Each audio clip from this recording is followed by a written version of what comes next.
Bom dia a todos. Assim, de tudo isso que foi falado, essa divisão entre pobres e ricos, entre uma classe que tem tudo e a outra que não tem nada, e assim, e como a educação ela acaba interferindo nesse processo, eu tive, assim, a gente estava conversando ali e aí surgiu, eu não sei se foi um projeto, uma proposta, mas aí a gente ficou com algumas dúvidas e a gente queria estar esclarecendo com a mesa, tá?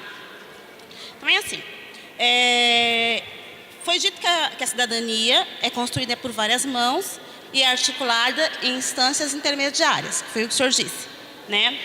E aí, essa instância ela tem que estar vinculada à comunidade e ao poder público, que é representado pelos secretários e pelas secretarias. E então a gente ficou pensando, então o que a gente faz enquanto conselho, levando em conta esses fatores e pensando também nas comunidades e nos meios de comunicação que essas comunidades têm para se organizar através de sugestões, de informações. Como é que a gente organiza junto assim, as comunidades locais, através das escolas, por exemplo, de bairros próximos.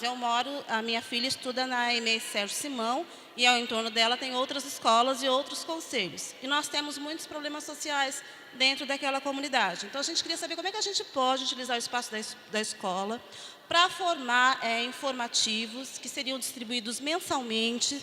Por exemplo, para não onerar muito um conselho só, como é que a gente consegue fazer um informativo único para as escolas locais delimitada por perímetros, entendeu? Para estar entregando mensalmente, seja que nem a professora da Escola Sérgio Simão estava propondo para a comunidade, que foi muito aceita, a gente estava querendo fazer lá a Escola da Família, aliás, a Festa da Família, que seriam festas mensais, onde a gente teria, dentro dessa festa, um tempo para a gente estar discutindo, entendeu? Os problemas da comunidade, os problemas da escola, para a gente estar tentando resolver essa questão da depredação, que a nossa escola sofre muito, né? Então, assim, a gente estava querendo saber como é que a gente faz para a gente transformar não só essa festa num fato, num programa assim da Secretaria, com subsídios da Secretaria de Cultura, da Secretaria de Esporte, entendeu? Dentro dos conselhos. Então, assim, não dá para fazer uma escola. Então, como seria? A gente ia fazer sistemático, então um final de semana seria no Sérgio Simão, o outro seria no Celestino, o outro seria no Margarete, entendeu? E aí, tipo, esses conselhos não trabalharem sozinhos, porque nós temos muitos problemas que a gente consegue resolver através dos conselhos. Mas o que acontece? Acho que se você está aqui é porque você tem alguma coisa especial, você estava na tua casa. Então, a gente podia usar esse espaço, juntamente com o diretor, que é uma pessoa que tem uma formação administrativa, o coordenador, ele tem uma formação administrativa, para a gente estar passando para ele esse problema, para a gente estar discutindo os problemas da escola e também da comunidade nesse jornal. E ele seria entregue, por exemplo, numa mesma data em todas as escolas para os pais que fossem buscar os seus filhos. E aí a gente já está conseguindo conversar sobre os nossos problemas sociais e sobre as necessidades que a gente tem na nossa comunidade, juntamente por intermédio da escola, que seria esse interlocutor que nós estamos precisando dentro da comunidade. Entendeu? E eu tenho uma outra dúvida também. É assim, como é que a gente fica sabendo das verbas que vêm de uma maneira antecipada para que a gente possa se organizar até para a gente poder saber em que administrar? Porque se vem uma verba que eu posso usar na construção, mas eu sei que daqui a 2 meses, daqui a 1 mês ou daqui a 2 semanas vai vir uma outra verba que eu posso usar para material pedagógico, e eu sei disso com antecedência, eu consigo pensar de uma maneira um pouco mais clara e administrar esse dinheiro de uma maneira um pouco mais eficiente num tempo de prazo adequado. Tá? Então, para a gente é muito importante que isso fique muito claro dentro dos conselhos. E o jornal, gente, a Festa da Família mensal é assim, gente, é um achado. É uma achada, assim, foi muito feliz a Escola Sérgio Simão de estar pensando nisso. A gente, assim, eu estou só reforçando porque eu acho que é importante. Eu não sei se a gente vai ter perna e vai ter verba, né? Então, a gente vai precisar das outras secretarias e eu realmente gostaria de contar com a colaboração da secretária e dos secretários das outras secretarias também, tá bom? Eu sou pai da minha filha estudando Sérgio Simão. Eu sou mãe de aluno. Eu vou fazer uma pergunta rápida e objetiva, eu não vou ficar com delonga. A respeito... meu nome é Priscila. Agora eu vou fazer parte do conselho de escola lá do Ana Rita, no Margarete. E é a respeito do transporte. Eu acho assim, eu não concordo com essa lei dos 2 quilômetros. Por quê? Porque o meu filho, ele mora lá no Jardim Revista e ele foi transferido para a escola do Margarete. Pode ser, dentro do contexto, meu filho está no transporte. Mas só que estão querendo fazer uma mudança, assim, vão querer reaver o negócio dos 2 quilômetros. Eu não concordo porque, assim, No cronômetro, eu peguei o meu filho da porta da minha casa até lá a escola. Ele andou 25 minutos. Então, eu não acho justo assim. Ele entra das 7 às 11. Eu não acho justo ele andar 25 minutos para ir, 25 minutos para voltar, sendo que tem um ônibus que passa na porta de casa. Eu queria saber como é que vai ficar.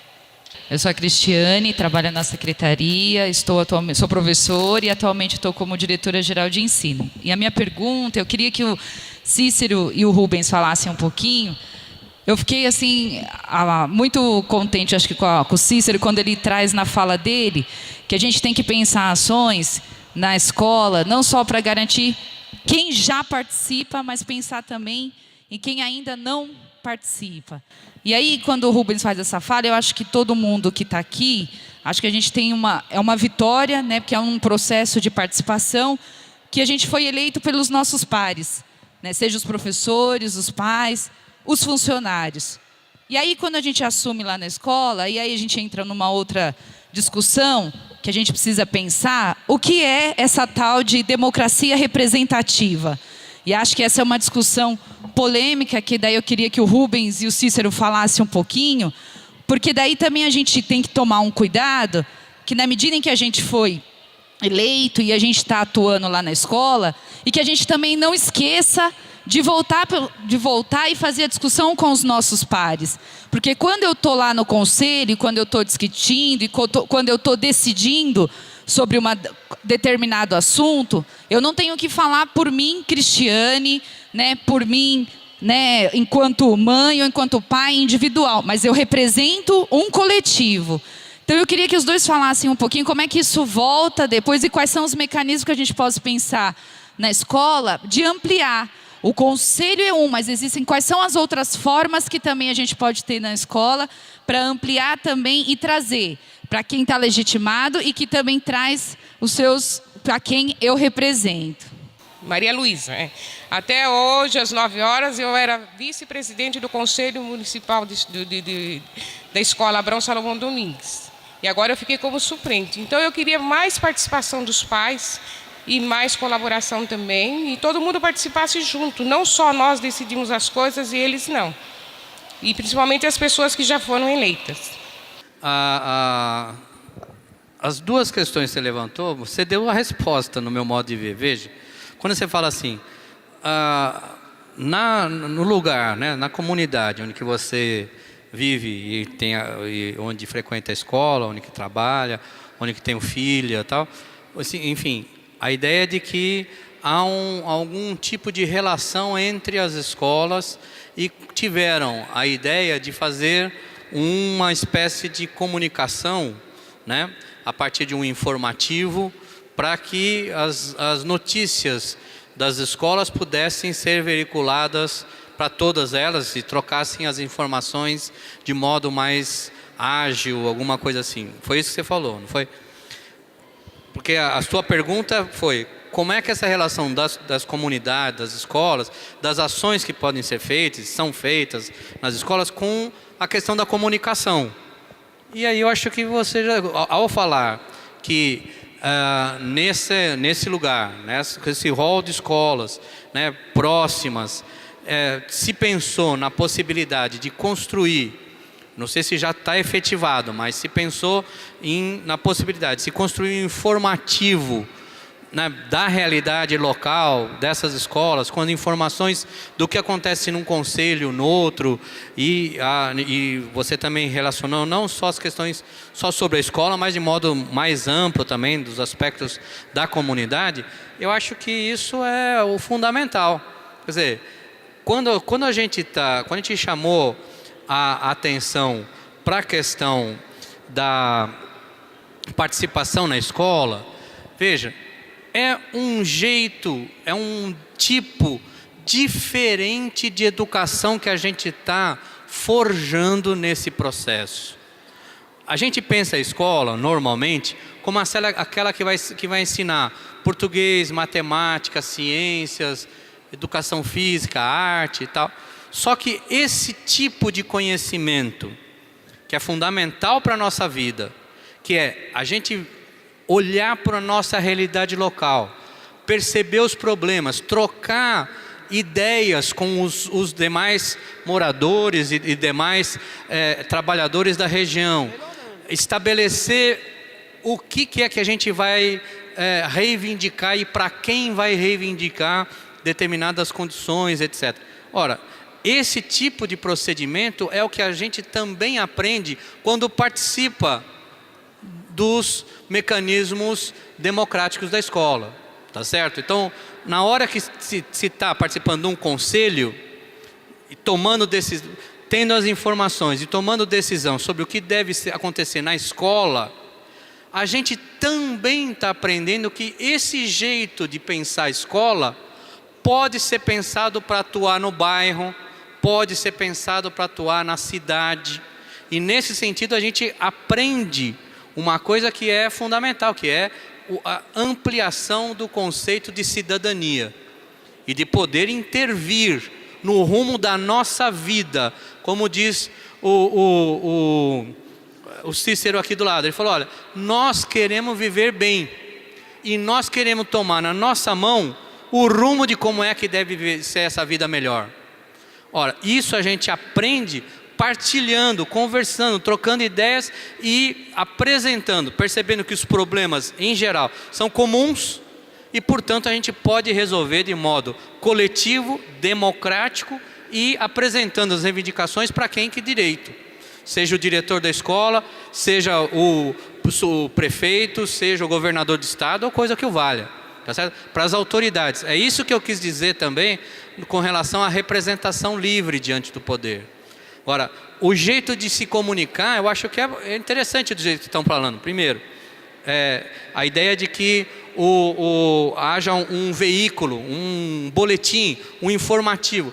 Eu acho que seria importantíssimo, até dentro da possibilidade da secretaria, garantir os recursos para poder viabilizar. É uma maneira de se viabilizar, no fundo, a participação democrática por meio da difusão das informações. Tá certo? Bom, você falou a festa de discussão, né? Então, como é que chama as pessoas para discutir? Essa é a coisa mais complicada, porque, assim, como eu disse, para as elites nacionais, quanto menos a gente tiver organizado, melhor para eles. É assim que eles realizam a sua forma de apropriação daquilo que foi produzido por todos. Ora, mas há forma de tentar chegar nas pessoas. Uma delas, por exemplo, é essa. Vamos pegar e fazer uma festa de identidade. De onde que vieram as pessoas que moram aqui no bairro? Do Ceará, de Pernambuco, de qualquer outro lugar, não importa. Mas a questão é a seguinte, por exemplo, uma festa que resgate a identidade das pessoas que moram naquele lugar. O cearense, o pernambucano, o paraibano, ou outras, de onde vier, o italiano, o japonês, de onde vier. E isso será uma forma de valorizar as pessoas que estão naquela comunidade. Ao fazer isso, a gente traz as pessoas para dentro da escola e, ao mesmo tempo, aproveita para discutir, ó, e a falta da UBS aqui, e a falta da creche, e o transporte, e a questão da falta de iluminação, etc. São problemas que devem pautar a comunidade e que, de uma certa maneira, é isso que eu estava querendo dizer, que a escola pouco conhece e pouco trabalha com a própria comunidade.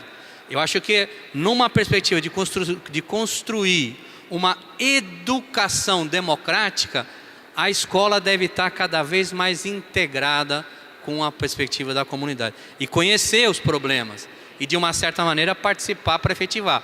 Não é ela a solução. Veja, também quero deixar também de modo muito claro, não são todos os problemas que a escola vai resolver. Porque hoje em dia também está acontecendo o seguinte, tudo que é problema, tudo vai para a escola. E a escola se sente incompetente, porque não vai dar conta de tudo que acontece.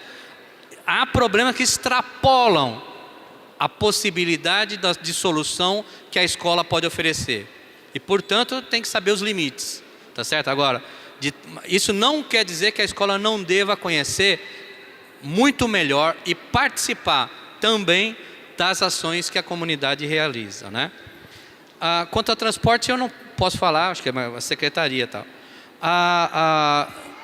Quanto à questão... Oi? Não, eu acho que quem responde é a secretaria, eu não posso... Tá? Eu acho que tem critérios, agora tem que verificar como é que foram estabelecidos os critérios.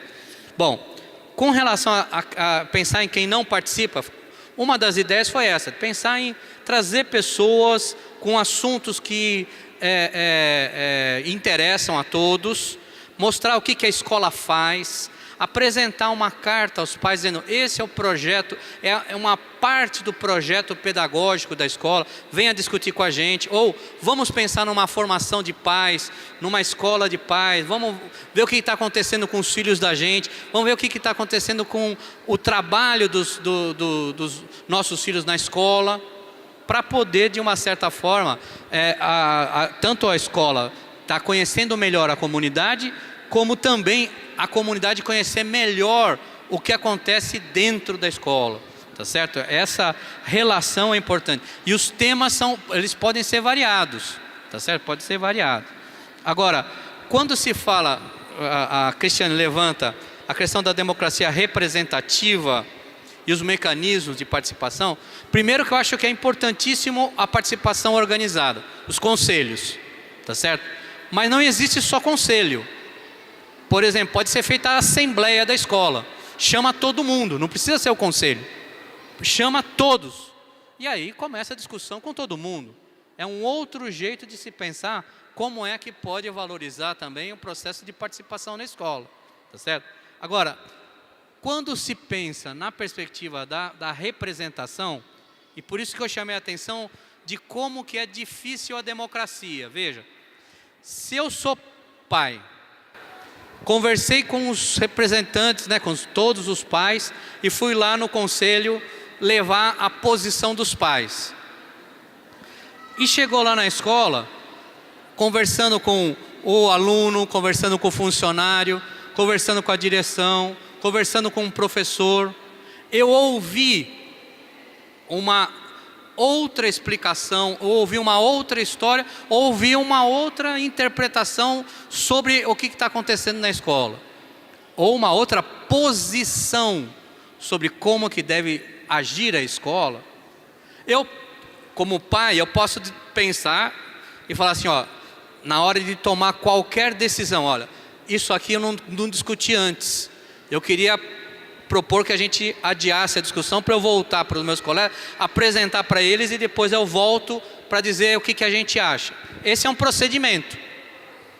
Mas a ideia da democracia representativa tem como pressuposto também a seguinte ideia, olha, eu estou aqui representando os pais, sei o que eles pensam, tá certo? Mas a hora que eu estou no conselho de escola, eu sou representante da escola como um todo. Eu não sou mais não tenho mais uma representação simplesmente ligada ao segmento. Eu tenho, apesar de vir de um segmento, pensar o que é melhor para a escola como um todo. E nesse momento eu posso sim, de repente, ser convencido que a proposta do outro é melhor do que aquela que eu tinha discutido. E se não tiver tempo hábil para poder voltar e convencer os pais daquilo lá que fui convencido, o que eu tenho que fazer? Eu tenho que me posicionar, votar e depois devolver para os representados o que eu fiz. Para dizer, olha, eu fui lá, conversei, foi uma ampla discussão, foi um quebra-pau para lá, mas no final o pessoal ficou convencido que a melhor proposta foi aquela. Isso é uma decisão política. Isso não é uma decisão técnica, uma somatória. Chama lá outro, soma e que vê qual que é a decisão a ser tomada. Não, você permite no processo de diálogo, e por isso que o diálogo é fundamental na democracia, que o outro seja convencido, mas você também seja convencido pelo outro. E aí o processo de representação tem essas duas qualidades. Uma eu venho de um segmento que discutiu uma determinada posição, mas ao mesmo tempo eu estou numa condição que eu tenho que pensar no todo, eu tenho que pensar na escola, Eu tenho que pensar sobre os diferentes olhares também, porque eu sou o único que tem a oportunidade de ver assim. Porque eu tive o contato com esses outros olhares. E de repente eu posso sim mudar de posição. Isso é o que é difícil na democracia. Isso que é o difícil, tá certo? Então, no meu modo de ver, é um pouco esse tipo de procedimento que a gente tem que sempre ter estar atento e também pensar em mecanismos amplos. Na hora de tomar decisão, se não tiver o conselho, pensa e tiver possibilidade, pense em assembleias, fóruns, outras instâncias que possam também ampliar o processo de participação na escola. A questão do boletim, do panfleto, do jornal, que o Rubens reforçou, é extremamente importante. Porém, não basta. É um dos instrumentos. Um dos instrumentos. A gente tem que usar todos os meios de comunicação, para atingir nossos objetivos, para atingir o que a gente quer fazer. Se o nosso objetivo é ter mais participação, a gente tem que descobrir quais os meios eficientes de atingir as pessoas. Porque às vezes você coloca uma faixa, diz assim, eu vou colocar uma faixa num ponto estratégico, que todo mundo vai ver. Todo mundo não vai ver. E se vê, às vezes acha que não é para ele. Às vezes não acha que aquele chamado é para ele, que é para os outros e não para ele. Então, a faixa é um dos meios, o boletim é um dos meios, a rádio comunitária é um dos meios, a internet é um dos meios, as visitas é um dos meios, visita na casa das pessoas é um dos meios importantíssimo e que dá um baita resultado. O tal do boca a boca, o boca a boca, é importantíssimo, porque você explica, você conversa, você dá atenção. E ninguém pode